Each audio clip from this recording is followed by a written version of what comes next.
Estaba reestructurando la plática, entonces por eso vengo casi corriendo, pero bueno, afortunadamente aquí estamos ya. Y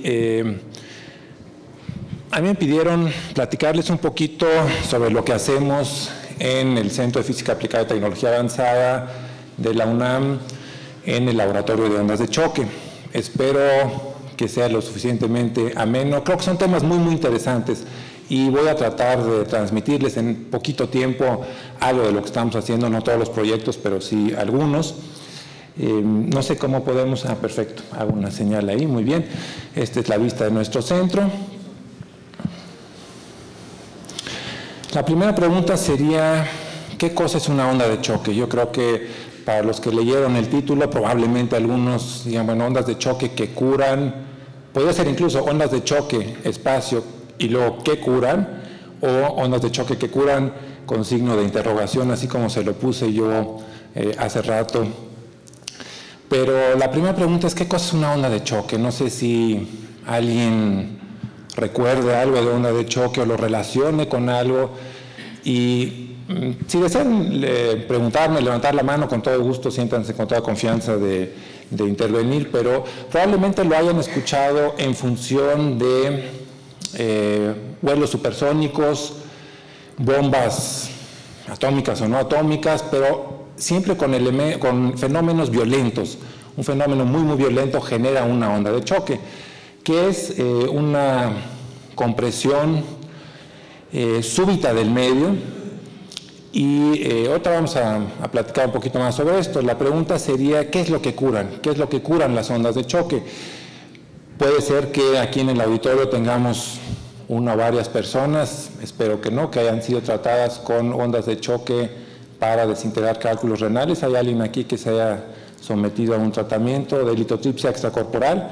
Muy bien, espero que le haya ido muy bien y que lo que diga, bueno, ahorita nos puede comentar ese más o menos, ¿no? Pero yo creo que precisamente por ese más o menos estamos nosotros, o por ese más o menos tengo trabajo. Eso quiere decir que todavía hay mucho por hacer.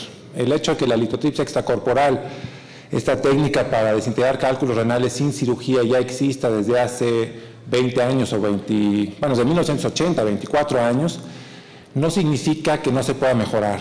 De hecho, hay preocupaciones a nivel internacional en el sentido de que los equipos de primera generación, los equipos más modernos, los de primera generación comparados con los equipos más modernos de última generación, no se ha avanzado mucho. Se ha avanzado en cuanto a que son más compactos, más económicos, más fáciles de usar, menos botones, en fin, pero el resultado clínico no ha mejorado. Entonces, eso es bueno para nosotros como centro de investigación porque hay mucho que hacer todavía, pero en general son noticias malas, son muchos años para poco beneficio. Entonces, bueno, ¿qué es lo que curan las ondas de choque? Lo que resuelven, y probablemente le resolvieron un problema parecido a usted, es pasar de esta imagen a esta imagen. Aquí tenemos un paciente con un cálculo renal bastante grande. Los cálculos renales son sumamente dolorosos. Dicen que son tan dolorosos o más que un parto. Incluso yo afortunadamente no he tenido ninguno de los dos, entonces no puedo comparar, pero dicen que son realmente molestos. Y hasta antes de 1980 se tenía que resolver el problema con una cirugía bastante complicada, una abertura de 20 centímetros, prácticamente abrir el riñón, extraer el cálculo y volver a cerrar. Actualmente existe esta técnica de la que les voy a platicar y existen también algunas técnicas, laparoscopía y endoscópicas, que también, bueno, no son tan invasivas como esta cirugía abierta. Nada más, rapidísimo, no voy a entrar en física, no los voy a aburrir con ecuaciones o con gráficas, simplemente para comparar y darse una idea un poquito de qué cosa es una onda de choque.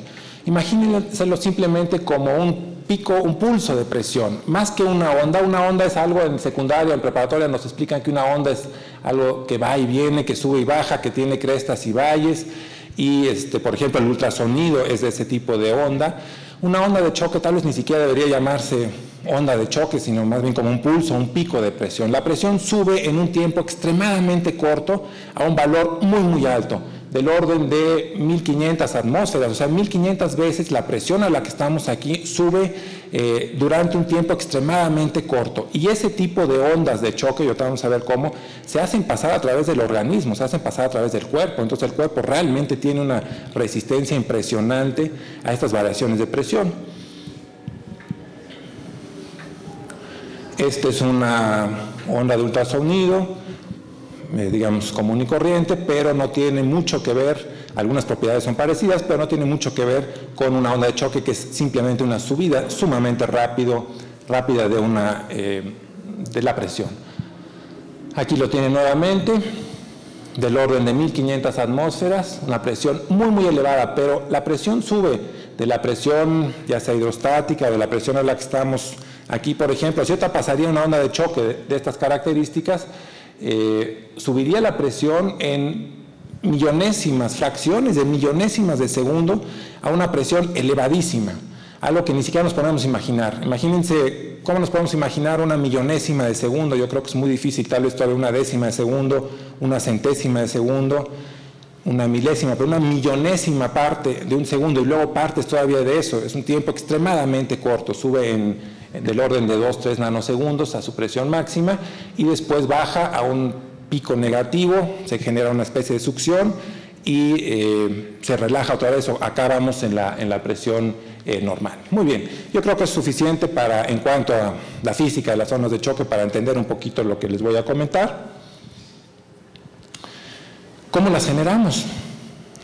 Habíamos dicho que requerimos de fenómenos muy violentos. Podría ser, por ejemplo, con una bomba, con un microexplosivo, pero para aplicaciones clínicas, de hecho, se han usado. En Japón hay equipos de litotripsia que generan, o sea, equipos para romper cálculos renales sin cirugía, y también equipos invasivos que usan pequeñas cargas explosivas, que se me hace una locura, porque en uno de los métodos endoscópicos meten con un endoscopio una carga explosiva, la ponen junto al cálculo y la hacen explotar. Y bueno, han tenido resultados más o menos favorables, pero esas cosas existen. En fin, nosotros vamos a hablar aquí de producir descargas eléctricas o ondas de choque con descargas eléctricas y ondas de choque con cristales piezoeléctricos, que son dos métodos que usamos en el laboratorio. ¿Y cómo se hace esto? Imagínense lo siguiente. Imagínense una descarga de hasta 30,000 volts en agua. 30,000 volts es mucho. Y cientos de amperes. Es una energía tremenda que se deposita en agua, en una tina con agua. Y esto lo que genera es un plasma.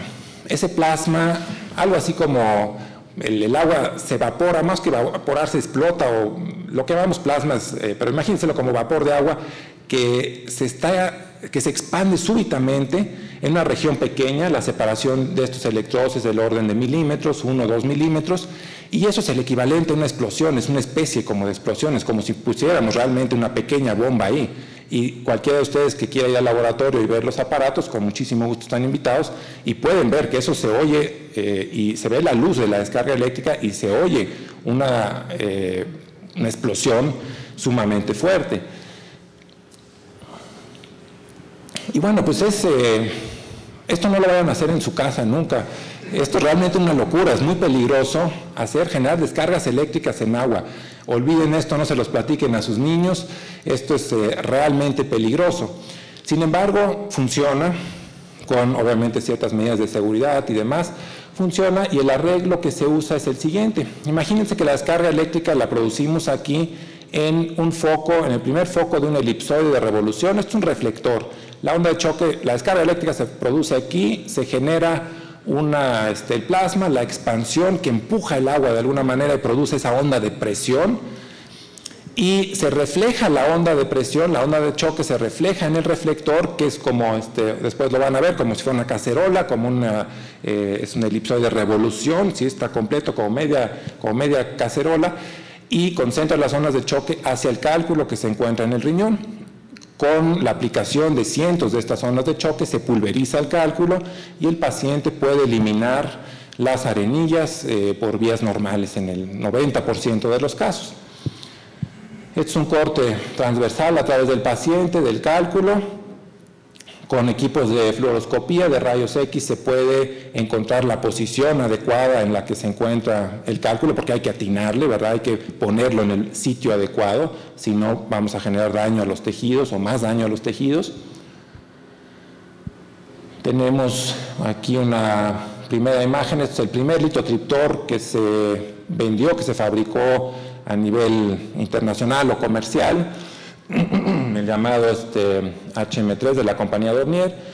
Ponían al paciente sobre una camilla, esa camilla se desplazaba encima de una tina gigantesca, bajaban el paciente al agua con el nivel de agua hasta el cuello. ¿Y eso por qué? Porque las ondas de choque se tienen que generar en agua, tienen que pasar por el agua y posteriormente por el tejido para evitar reflexiones. Lo que sucede es que, bueno, una de las razones es que las propiedades acústicas, lo que llamamos la impedancia acústica, pero las propiedades acústicas del cuerpo humano son muy parecidas a las del agua. Entonces, si generamos la onda de choque en agua y la hacemos pasar por el tejido blando, por la piel del paciente, no va a haber mucha reflexión, pero donde hay reflexión puede haber mucho daño. Por ejemplo, en el cálculo renal, que tiene propiedades acústicas muy diferentes que los tejidos, ahí se refleja y hay esfuerzos muy grandes que lo destruyen. Entonces, una de las razones por las cuales se genera en agua. Bajan al paciente a esta tina gigantesca, le ponen los equipos de rayos X, se encuentran el cálculo y empieza el procedimiento. Aquí, si se fijan, esto es el reflector que vimos en la diapositiva anterior, ¿verdad? Se ve desde arriba, ahí está la bujía, bueno, no se ve la bujía, pero créanme que ahí está, y la aplicación, como decía, de cientos de estas ondas de choque pulveriza el cálculo. Esto fue uno de los equipos que se usaron más en todo el mundo. Actualmente, los de tercera generación, probablemente usted fue tratada en un equipo muy parecido a este, si fue aquí en Querétaro, seguramente con este aparato, que bueno, ¿qué ventajas tiene? Tiene la ventaja de que ya es mucho más pequeño, es más compacto, fácil de usar, no se necesita una sala gigantesca como en el primero, tratamiento de agua, una tina, etcétera. Pero los resultados no son mejores que con los equipos de primera generación. Eso es una preocupación importante. Hay otro sistema que se llama piezoeléctrico, en el cual no se usan descargas eléctricas, sino pequeños cristales piezoeléctricos, que bueno, rápidamente les explico para aquellos que no lo recuerden. Los cristales piezoeléctricos son pequeños cristales que si les aplica a uno un voltaje, les hace pasar corriente eléctrica, súbitamente cambian su forma. Entonces, si montamos 3.000, como es aquí el caso, 3.000 pequeños cristalitos piezoeléctricos, que son como pequeños barriles, los conectamos todos entre sí, los excitamos eléctricamente, cambian su forma y emiten, le dan como un empujón al agua, pero ese empujón se va sumando y conforme se va concentrando hacia el centro de la esfera, porque esto tiene forma de un cascarón esférico, aquí lo podemos ver, se produce una onda de mucha presión, se produce una onda de choque y es posible también romper cálculos renales con ese método, de esa manera. Aquí podemos ver equipos piezoeléctricos. Este lo tenemos en el laboratorio en Juriquilla, si alguna vez se dan una vuelta lo van a ver. No tenemos estos modelos de momento ahí, pero pues tenemos los aparatos que también son bastante bellos e interesantes. Ahora, ¿cómo le hacemos o cuál es el método para ver qué equipo es mejor o peor? O si nosotros hacemos algún desarrollo, ¿cómo podemos demostrar que ese desarrollo realmente funciona o es mejor? Pues lo que se hace es, no podemos usar cálculos reales. Esto que ven aquí abajo son cálculos que se sacaron se extirparon por cirugía de pacientes. Vean los tamaños, o sea, tener este tipo de piedras en cualquier parte del organismo, ni se diga en el riñón, probablemente debe ser una lata. Pero no los podemos usar para nuestros experimentos, para comparar si un aparato es mejor que otro. ¿Por qué? Porque puede ser que lo hayamos probado con piedras más blandas que otras. Entonces, lo que necesitamos son patrones de cálculos renales. Y existen internacionalmente patrones para comparar estos aparatos, que son estos. Estos están hechos en nuestro laboratorio y hay otros que los compramos en el extranjero y tienen precisamente esa función. También otro método de evaluación es con transductores de presión, y en un osciloscopio podemos ver cuáles son las variaciones de presión generadas con un equipo normal y con una modificación que nosotros hayamos propuesto. Entonces lo que vemos nosotros son estas trazas, y con estas trazas nos podemos dar cuenta si un aparato es bueno, malo, qué le falta o para qué puede ser bueno. Esto es un análisis que le hacemos a estas gráficas, pero podemos sacar mucha información, no tanto de la fractura de los modelitos, de ver qué tan rápido lo fracturó, sino también de estas imágenes. ¿Cómo es que se rompen los cálculos? Bueno, aquí nos podríamos estar, es un tema largo, y es impresionante, pero hasta la fecha todavía no existe un modelo teórico capaz de explicar con certeza qué es lo que está sucediendo. Es impresionante, después de 20 años, 25 años casi, todavía no tenemos el modelo último. Todavía tenemos dudas, todavía hay experimentación al respecto, hay trabajo para nosotros, afortunadamente, pero creo que es uno de los pocos campos de la medicina en los cuales todavía hay tantas dudas, y se aplicó con muy poco conocimiento.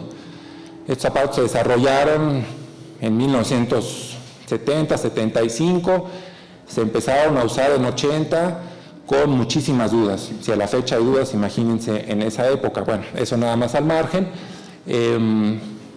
A ver, vamos a ver la anterior. Ok, ¿cómo es que se rompen los cálculos? Perfecto. Entonces, bueno, un método sí es efectivamente lo que teníamos aquí. Un método barato, ¿verdad?, en el que podíamos pensar, pero creo que es bastante doloroso también, aunque sea barato, y mejor me quedo con mi cálculo renal. Afortunadamente tenemos métodos ya mejores, y nada más, no voy a explicarles con detalle cómo funcionan o cómo es que se rompe el cálculo renal, es un poquito complicado, bueno, nos llevaría tiempo, pero lo que sí voy a hacer es que vean, lo que quiero es que vean los diferentes tipos de daño que puede producir una onda de choque. Por ejemplo, el daño por compresión, en este caso, estos son modelos de cálculos renales, ¿sí? No son cálculos renales reales, son estos patrones. La onda de choque entra de abajo hacia arriba, no la vemos, todo esto está inmerso en agua, en un equipo experimental. Y el daño por compresión lo que hace es fracturar o romper la parte anterior de este modelito, tiene la forma y el tamaño más o menos como de una canica, y empieza como que a desmoronar. El daño lo veríamos más o menos como esto, o sea, si alguien ve esto sabe que es daño en gran medida por la compresión tan importante que sufre el cálculo renal al ser incidido por la onda de choque, porque es una compresión tremenda, recuerden, 1500 atmósferas, es una locura, y es sorprendente que el tejido resista eso. Otro mecanismo es el daño por efecto Hopkinson. Esto produce fracturas grandes en la parte posterior del modelo, en este caso, no donde entra la onda de choque, sino donde sale. Ahí produce daños de este tipo que no son demasiado deseables para litotripsia extracorporal. ¿Por qué no? Porque lo que deseamos son fragmentos muy pequeños, no pedazos grandes como este, por ejemplo, sino que la idea es que el cirujano, que no se requiera el cirujano, pero que no haga un tratamiento de litotripsia en el cual obtengamos 20 o 30 fragmentos que tenga que sacar el cirujano, sino que no saque, que las avenidas salgan por vías normales, ¿verdad? O en dado caso hacer una cirugía para obtener un cálculo renal completo nada más.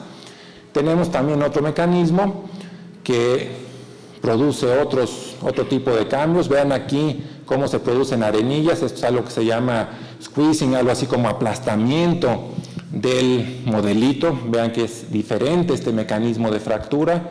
Todo esto es en una bolsa de plástico con agua afuera y adentro. La onda de choque entra de abajo hacia adentro. Y un efecto muy importante es la cavitación acústica. Algo muy interesante es que en torno al cálculo se forman hay pequeñas burbujas.